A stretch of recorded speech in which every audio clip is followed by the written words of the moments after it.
I'm your host, Craig Cooper. Today is the last episode of our 4-part series on why mold sampling is an important part of a mold inspection.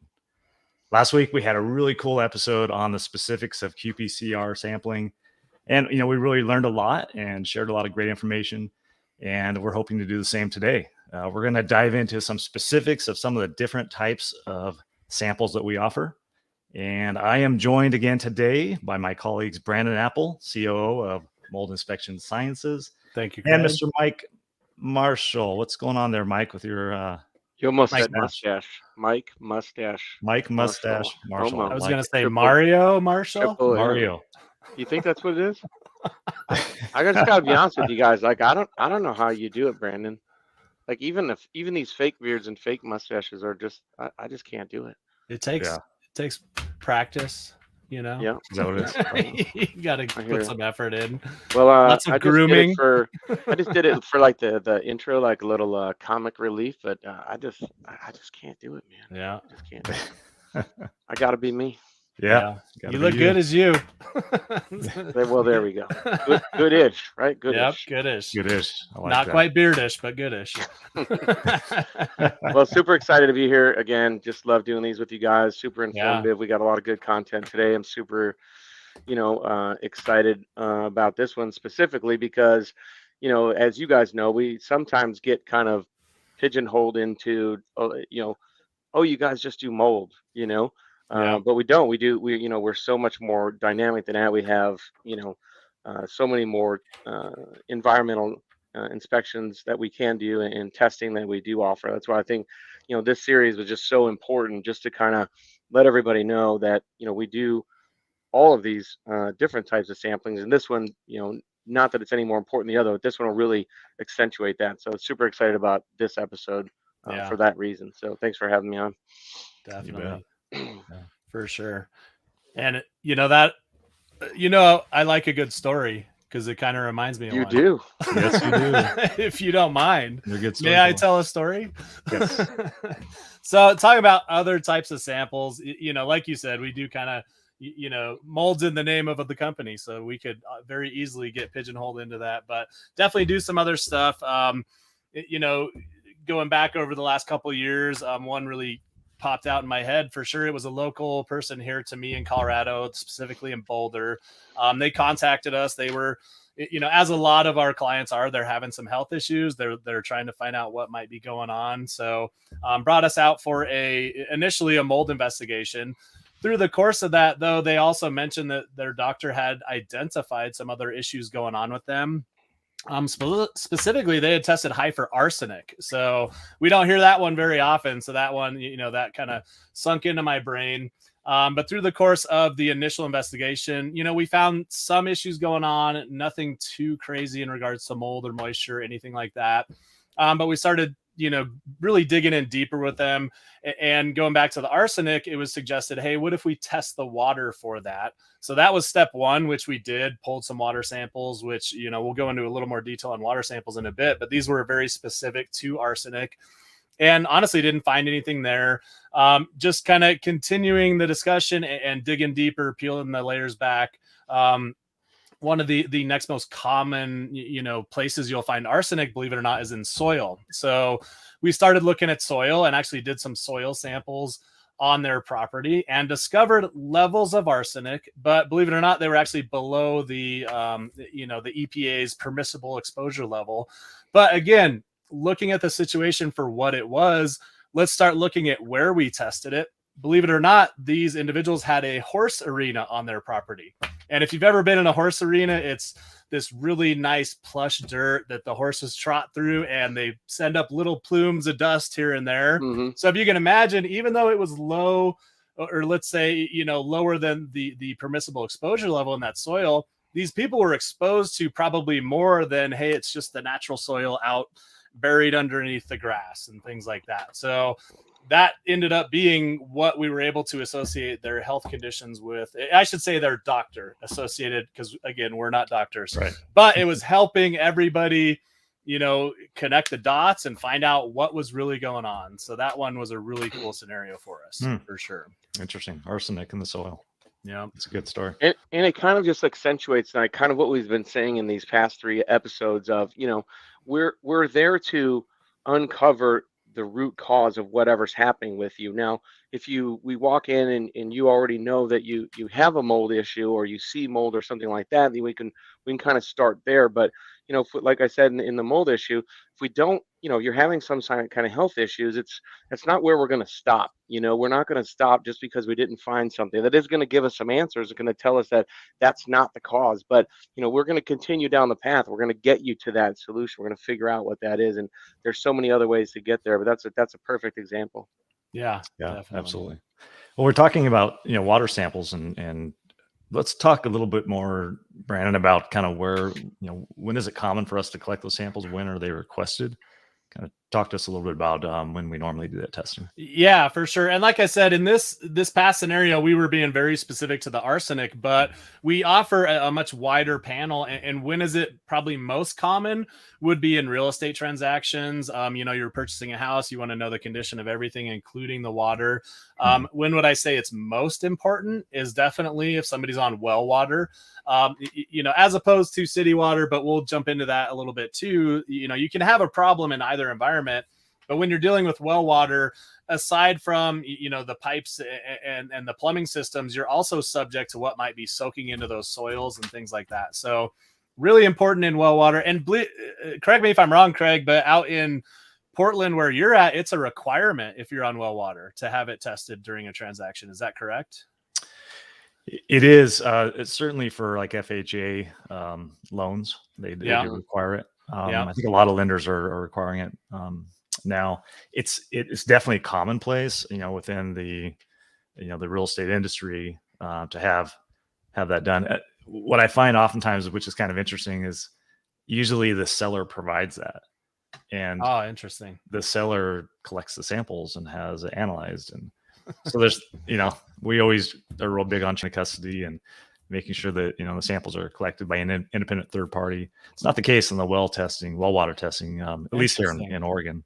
Unless that's changed, and I could be wrong. It's been a while since I've been involved in that, but that's the way it used to be. But no doubt. It's just, I guess, the honor system. But I think if it were me, if I were buying a home, I wouldn't rely on the seller's test. I'd certainly, it'd be great to have it as a second set of data to look at, but I would definitely have my own sample collected by a third-party company like Mold Inspection Sciences. And have it analyzed by a reputable laboratory that I'm in control of. So there you go, for sure.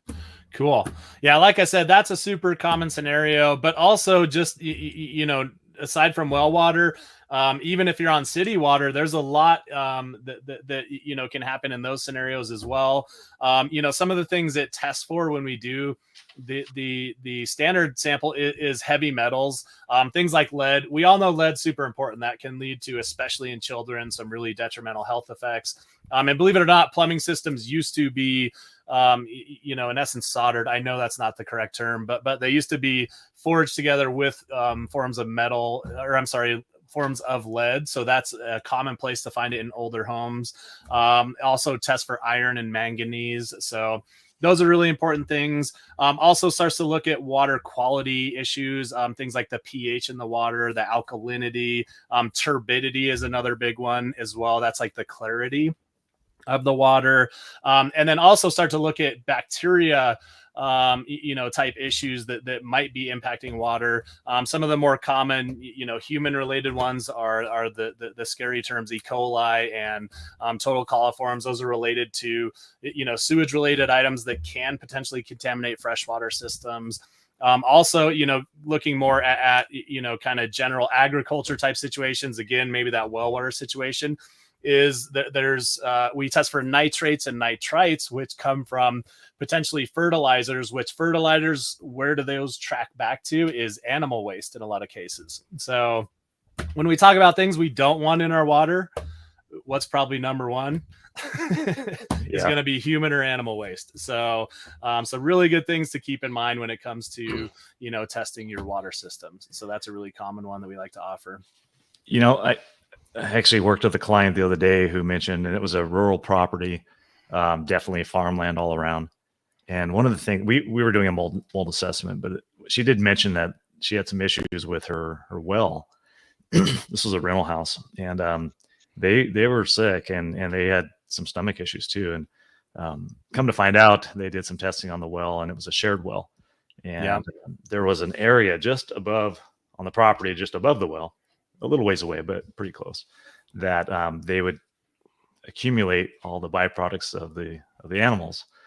Yeah. And it soaked into the ground and into the aquifer and into the water system. And they were being, they had some coliform, definitely some bacteria going on. And that, they had no idea. They didn't even know that was even possible. But by doing the water test, they figured that out, and then, cleaned and treated the well. I think they had to do some other things too, but no doubt.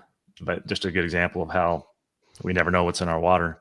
Yeah. And even more reason to do and the one testing. of the bigger things about the bacteria testing also is that normally that's more of an immediate response, from if someone's getting sick or not feeling right. But the scarier one is really, the heavy metals in the water, because those are the silent killers, right? Those are the ones that are depositing small amounts of those minerals and ions into your bloodstream, which lead, a lot of people don't know it can trick the body into thinking that it's actually healthy calcium, and the body deposits it into bone material. And so you don't know about that until years and years and years later. So, it's not just about, getting your water tested if somebody's getting sick. It's, you move into a new house, you have a scenario, you should, put some sort of a safe water plan in place, even for your home. And we'll touch on this a little bit later too, but thought it was a good spot to just kind of talk about that a little. No doubt. Good point. And back to the pipes we were talking about. A lot of people think of lead with lead pipes as like main service lines, from municipalities or going into an older home. That was the most common thing. But and then a lot of those have been replaced over the years, but there's still the concern of copper pipes. Brandon, you mentioned, and you kind of touched on the solder. It was in that material they used to combine those pipes, which is the solder material, where there could be lead leaching into the water. And so a lot of people think they have a newer home with copper pipes, you're good, there's no lead. Well, the older copper pipes, may have had some issues with that, and that's where that testing is important. Yep, good point. Yep. Anything else about the water testing, Brandon? No, I think. Well, we could go on for days. I mean, how deep do you want to go? Do we have a time limit? Tomorrow I do have plans. So yeah, for sure. Okay. Now that water, again, it's one of the pillars of life. There's not life without water, so might want to make sure that's looking good. So I'll end on that. Absolutely. And not even in a real estate transaction. If for someone who's been in a home and they just maybe have never had the water tested, give us a call and have us come out and do a water screen and just just for peace of mind, if nothing else. So definitely a good idea. Let's talk about another type of testing we provide, or sampling, allergen sampling. Brandon, take it away. Yeah, for sure. Allergy testing, that one, really common. A lot of the symptoms people call us for related to mold. Mold in and of itself is an allergen. So a lot of those symptoms can, show themselves as an allergy, but obviously there's lots of other allergens that are potentially in our home. I guess I'm going to, can I quiz you two real quick and throw one out there? What do you think is the most common allergy and asthma trigger within homes in the United States? Any idea on that one? Yep, I do. I would say, well, I'll just play devil's advocate and say, the one you hear about the most on the news is like the pollen counts are high today. So maybe I'll say pollen. Yeah, you hear that one a lot. That's a good guess. Good guess. Yeah. I a lot of people think dander, pet animal dander. That's a common one. It's a real common one. I know it's not number one, but that's one that we see a lot. I'm having a hard time. I wouldn't have asked if I didn't know you guys would get it wrong. So, but believe it or not, and this is, I'm going to quote this, according to the American Academy of Allergy, Asthma, and Immunology, it is a microscopic insect commonly referred to as a dust mite. And believe it or not, there is a lot of dust mites. Number one, for sure. And a lot of people, they hear dust mite and what's their no, I keep a clean home. Like there's no dust mites in my house. Right. Well, being in this industry, we learned that on a microscopic level, no home is truly clean, is it? Right. So every home has some degree of dust mites. They have a very natural order in the grand scheme of nature, and they dispose of microscopic things. Most common is the stuff that we're shedding on a regular basis is skin cells. So those dust mites are eating our skin cells, believe it or not. So going back to allergy testing, what we most commonly offer, it's the multiplex array for indoor allergens, commonly referred to as the Maria. And what's it going to test for? We already got dust mites as a big priority, so we're going to throw that one in there. It also tests for, Craig, you had mentioned the dander and things like that. That's going to be the cat allergens and dog allergens. Those are pretty common, obviously, if you have animals. And then also cockroaches. That's another one of those higher, priority ones. And again, a lot of people, keep a clean house or apartment or this, that. I would refer those multi-unit facilities with mini apartments. You could have a spotless apartment, but who knows what your neighbor's doing next door. Believe it or not, you could have some allergens related to that. So the ability to test for allergens can really answer some questions as well. So another one of those tools in our tool bag to help us determine if there's a problem or not. Yeah, I had another interesting conversation with the client, and we were talking about allergen testing or allergy testing. She decided not to do that because a real common thing we hear is, well, I know I've got a cat. I know I have high dander levels. Well, yeah, you probably do if you have a cat, but you might also have something else. Yeah. But I was talking to her. I'm like, well, at least maybe do a few things just to try to rule out some allergens as being a cause of your symptoms. I'm like, a good thing to do would be to put a dust mite cover on your mattress. And I asked her, I'm like, how old are your pillows? And she looked at her boyfriend who was sitting right next to her, and they both smiled. And I'm like, well, what am I missing here?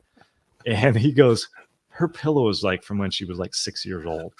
It's like 28 years old. And I'm like, oh, wow, how heavy is it? Because, you hear that really old pillows can be really heavy. Well, a lot of that's, believe it or not, dust mites. Anyway, I'm like, okay, I'm not going to, obviously you have an attachment to that pillow, so I'm not going to convince you to get rid of your pillow, but how about if we put that in a dust mite cover, Yeah, there you go. It's one of those things that, it's, maybe it was part of it, maybe not, but I kind of suspect, because we know that dust mites are one of the number one leading causes of allergens.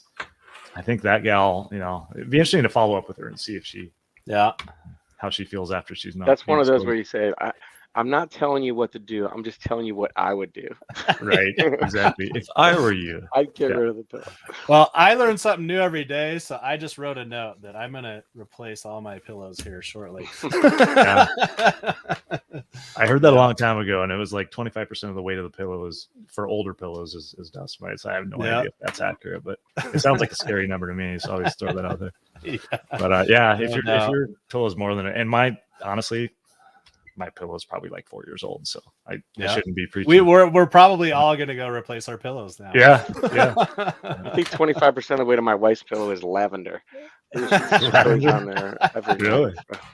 They're out. That kills dust mites. Essential oils. That's why they call them essential, right? They are essential.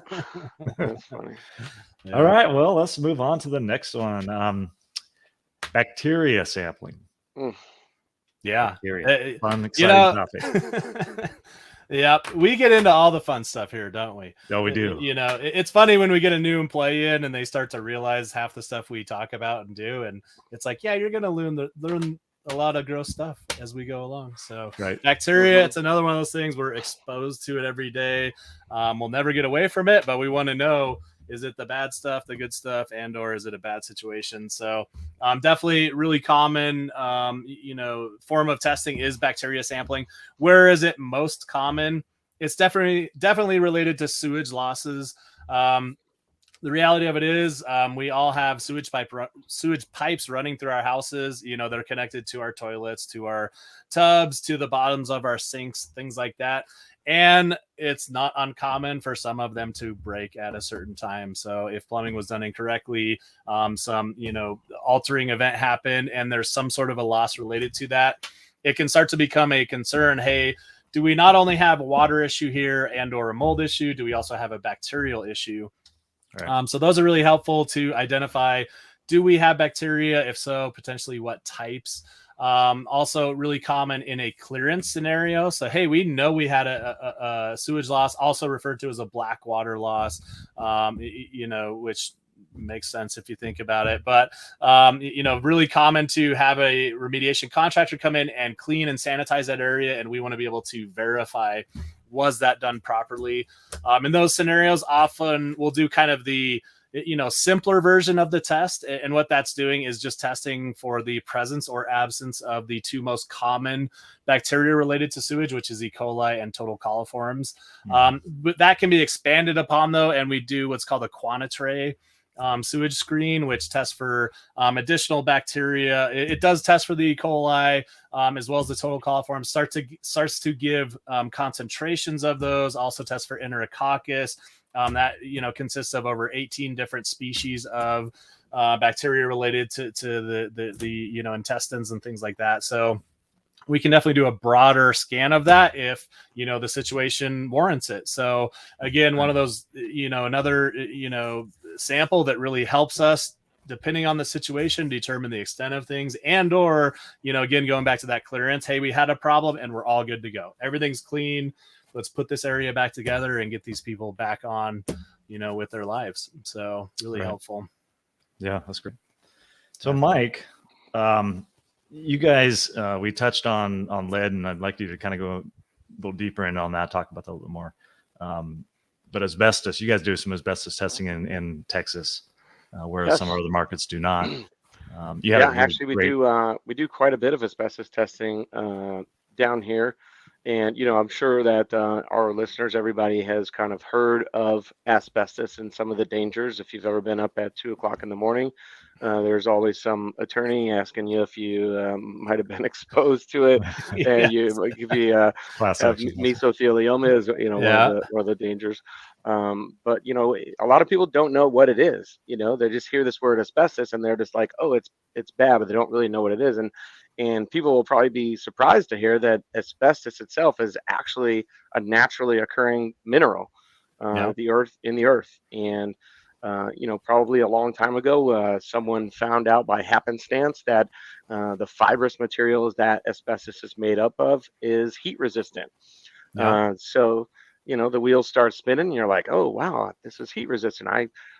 We can make some products that can do insulation or different things. And that's really what we did. And in the beginning, when we first, discovered it, that's what they were doing. It was used in, thousands of, consumer products for many, many years. And then people started getting sick and mesothelioma and some different kinds of cancers. Because what happens is when that gets disturbed, that dust, there's friable and non-friable. Friable is when it's in almost like its raw form, where you can kind of you can push it between your fingers like this and it'll kind of just turn into dust, right? And so that is like literally the most dangerous one, because when you inhale that the particles are so small, it can get down to PM 2.5 or smaller. And when you inhale those, they go so deep into the lungs that your lungs, your nasal cavities and things can't filter that out. So it gets deep into the lungs and it just stays there. And that's what causes those things. And some of the things that they used to put these in, still used in some of them, but in a different way. But they use it a lot in shingles or insulation materials. I don't know if you guys heard about when the World Trade Center buildings went down. They were in the middle of removing all the asbestos in those buildings, and that was a lot of what was floating around down there after they collapsed was asbestos containing dust. And why many of those first responders and people that were on site were having major health issues later on, because they were just down there breathing all that in. A lot of it was asbestos. So it is still used in products today, like brake pads and different things, because it is heat resistant. It keeps those things cool. So it's not a bad product. It's just bad to inhale. You don't want to get that inside of you, and that's really when the danger is. If you had asbestos, and I've had this conversation with some clients. They have a popcorn ceiling in their garage, which I don't know who thought of that, but it just wouldn't be me. But they're, he's like, oh, I bought this house and there's a popcorn ceiling in there, and I heard that they could be, it could contain asbestos. And my next question with them, as it always is in all of these projects that we have, is what are you trying to find out? What are you doing with this area? Like, what's the Yeah. goal? And he's like, well, I just want to know that it's safe. And I said, well, what are you going to do with that area? Are you rebuilding? Are you removing material? Is it just going to stay there? Well, no, we're not doing anything. It's just going to be here. Not every time is it right to just start disturbing and removing materials. If you're going to be building something and be cutting some things out, you definitely want to know if that's going to be containing anything that's dangerous for you to inhale. But if it's just going to be there, we can tell you that. And we Yeah. can also test it for you, just so you know that if you go to cut a hole in it and you want to put a light in or something like that, at least you'll know. You have that peace of mind. But we Yeah. don't always recommend that you just start removing things. There's Yeah. different ways to come in and test for it that's non-destructive or minimally destructive. We can cut little pieces of it out one by one, little square inch in the back corner somewhere where it's not really noticeable. But again, it's not extremely dangerous unless it's disturbed and then ingested or inhaled. I mean, that's the Yep. real dangerous point for asbestos is when those types of things happen. And we learned that many years ago in 1989 is when we finally started banning a lot of asbestos containing products. And although it's not banned in the U.S., it's highly regulated across the United States. It's a federal thing. And you know anytime you're doing any type of demolition, construction, anything like that, where you're removing materials, especially in older buildings, you're going to want to make sure that you have an asbestos survey and at least somebody on site who's going to, if not test for those, give you that survey to let you know if there's any asbestos containing materials or things that look like asbestos containing materials. And don't try to take that on yourself. I mean, Yeah. although you can take a bulk sample yourself and send it into the lab, we would highly advise you highly not to do that. Yeah. Trust the professionals. We have the proper protective equipment. We know how to do it. We know how to take a wet sample, things like that, where it's going to minimize impact to the area, and then also minimize impact to the person who's taking the sample. So don't try to test for asbestos yourself. It's no bueno, as they say. No bueno. Yeah. And just like all the other testing too, just so everybody knows, we're completely independent of the mitigation or the removal of asbestos products in Texas and anywhere else. So we are independent third-party testing that can do that assessment, but we just avoid any conflicts of interest in not only asbestos but all of our testing. We don't do any remediation, cleaning, or removal of any of those. And that's a great point too, because we don't have an interest in finding or not finding whatever it is we're testing for. Our interest is the client. Our interest is getting you to the solution you're looking for, whatever that may be. And if it's telling you, hey, this isn't the area, we tested here, this is not hot, but we need to continue to test in these areas to make sure we get you the answers you're looking for. We have no skin in the game to say yes or no. We just want you to get you that objective third party, get you the data, and then tell you what the next best steps are to get you to that healthy environment. And correct me if I'm wrong, but when it comes to asbestos, there's actually regulations that prohibit somebody who tests for it from also abating it in the majority of states, as well as in certain states related to mold too. That's correct. And those regulations wouldn't be there if they weren't founded on, hey, somebody who might be doing both of these things, testing and then making money off of removing it, that is a very clear potential conflict of interest. So absolutely. So important thing to keep in mind. I'm glad you mentioned that, Craig, and it's very important. And again, also it's it is a state regulation in a lot of scenarios. So anybody doing both could potentially be violating that. So definitely an important thing to keep in mind. Yeah, absolutely. Yeah, in a lot of states, like you said, it's at the state level, but asbestos is one of those that's at the federal level. It's across the board. Yeah. At least in commercial and schools, as I understand it, but correct. not necessarily in residential. And that's where most. You can take samples in a residential environment, but to go out and do like a lead survey or air monitoring or anything like that, you have to be licensed. Yeah. Yep, definitely. Cool. Yeah. Well, all good stuff, gentlemen. Any other final thoughts? Anything else that we needed to touch on? Mike, you had alluded to it. Didn't you guys get involved in some lead, regulations down in Texas recently? Yeah, actually, that was earlier this year.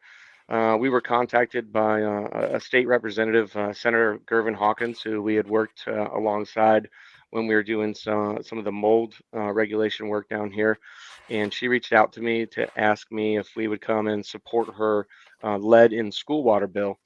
And so we went down to the Capitol and actually testified on her behalf, and it was an enlightening experience and a little bit scary, to be honest with you, because right now, as it sits, just in Texas alone, there's around 10,000 schools that don't have a safe water bill or a safe water plan in place. So a lot of those schools are putting different types of filters on like the actual tap water systems and the actual drinking water systems, but they have lead Wow. pipes actually feeding into the drinking water there. So it was a little bit scary, and I got connected with Senator Gervin Hawkins, and it really, I was really passionate about it. I did a lot of research on it, and I was really surprised, that other states. Like one of the states we researched was the state of Massachusetts had put in this safe water bill for all schools, and I was just like, how are we just? What year are we in? Like, how does this just Yeah, not make how's that sense? not These in are every state? yeah, like these Mhm. are the kids, this is our future of our country and our states, right? Yeah. And honestly, there's, lead's a toxic metal. I think everybody, knows that. And there's literally no safe blood level established for lead in children. Hmm. Like they shouldn't have any. And the Yep. reason is that I found out was their bones are so soft and still growing, they're porous, and so that when they ingest lead, it absorbs into their bones so much easier than let's just say a 50-year-old whose bones are kind of hardened, right?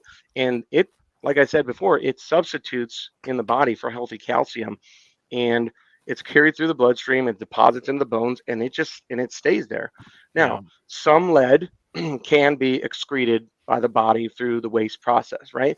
But and that's why the EPA probably says that there is a safe level of lead that can be, in a water sample. There is a safe amount, right? But to me, it's like if I had younger kids still, and and I was even had a concern about that, I would, number one, be getting my water tested at home, but number two, I'd be going to my school board asking them, what is our safe water plan? Do we have a Yeah. safe water plan in place? And if there's not one, get on that school board and start talking about that, because it's very important. It's one of the things that we were fighting for with Representative Gervin Hawkins. She feels very Yeah. strongly about it, as do we.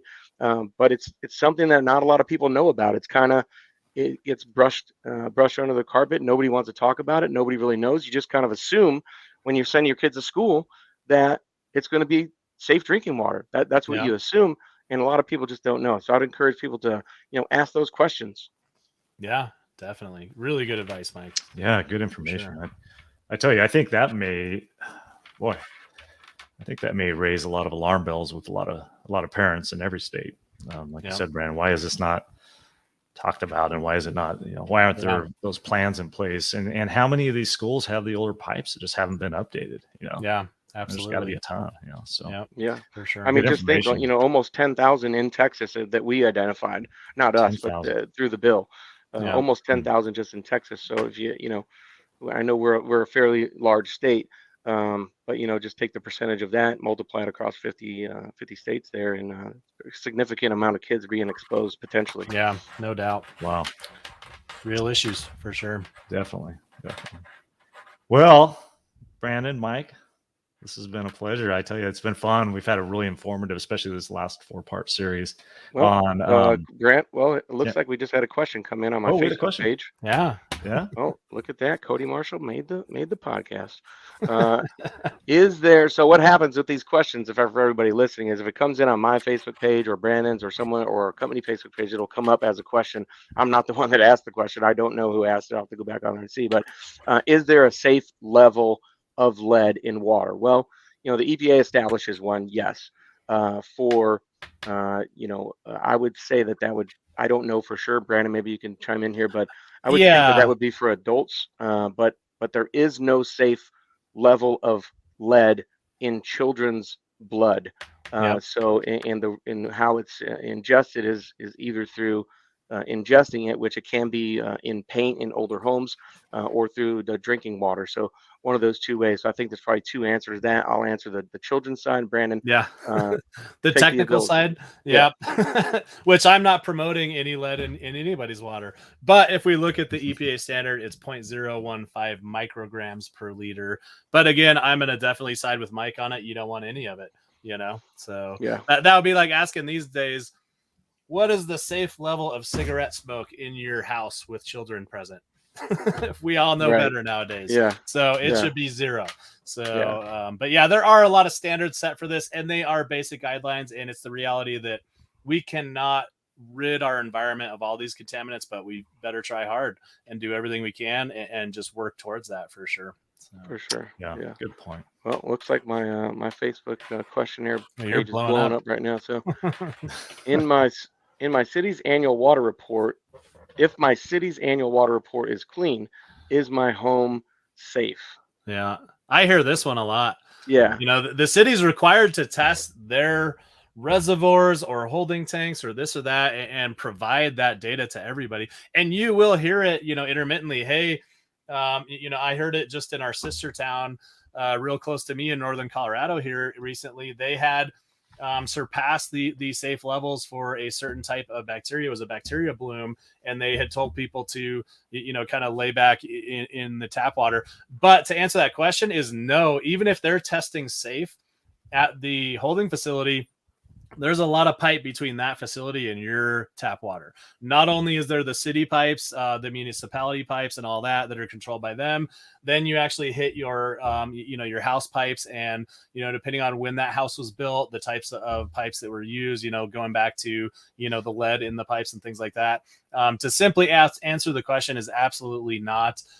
You should, if you're concerned about your water in your home, you should test it at the tap where you're actually consuming that, for sure. Yeah, absolutely. Yep. Good stuff. There's so many variables in the delivery systems, the builders, materials they use. Yeah, that's great stuff. Yeah, Improve. For sure. Well, gentlemen, thank you so much. This, like I said, it's been just a fantastic series, so informative, and I think it's given our listeners and our viewers really some good insight on what we do. We have a pretty extensive amount of knowledge base, testing options. We are here to help our clients, definitely, and that's our mission and our goal. So thank you for your guys' expertise. You guys both have just really contributed a lot to all of this. So thank you, gentlemen. Thank you, Craig. I'm kind of sad. I'm kind of sad it's over. I was gonna say it's bittersweet, eh? A little bittersweet. Yeah. Well, I guarantee you. Well, I think we'll have you back. Yeah. I guarantee you guys will be back. Sounds good. We'll come up with some other, I look forward to it. Yeah. And again, I feel like this just kind of spoke to just how passionate, we are about getting people those solutions. And it's, kind of how we hire people. One of the first questions we ask them is, do you care about people and their health? And to be in this industry, we really gotta, you really gotta find those people that really care about helping people. And that's really what we do at the end of the day. And this is just the method that we've chosen to do it, because it is very important, and it's ever changing. So stay tuned for more episodes. Yeah, absolutely. No doubt. And send us some feedback if you guys have topics you'd love like us to kind of touch on and discuss. We're always looking for ideas, and we have a pretty amazing team that puts together some great content and topic ideas. So we're always looking for new topics as well. Yeah, as well as recommendations for facial hair for Mike. If anybody has any recommendations for what they'd like to see on the next round. Yeah. I'm open to all suggestions. Very entertaining. Yeah. Well, thanks again, guys. And if you've missed any of our podcasts, check out our website. We've got many podcasts on there that are really informative and helpful. If you have any questions, need any assistance or information, please contact our amazing team, customer service representatives. We are truly here to help. And thanks again for joining us. And we look forward to having you join us again for a future podcast. Thanks again.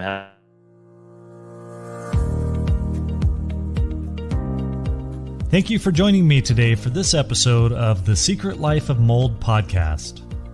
If you need help with mold issues in your home or office, we'd love to help. For our Texas location, please call 888-335-MOLD. That's 888-335-6653. Or email contact@moldtx.com. For our locations other than Texas, reach out to our customer care team at 800-619-MOLD. That's 800-619-6653. Or email us at contact@moldsci.com.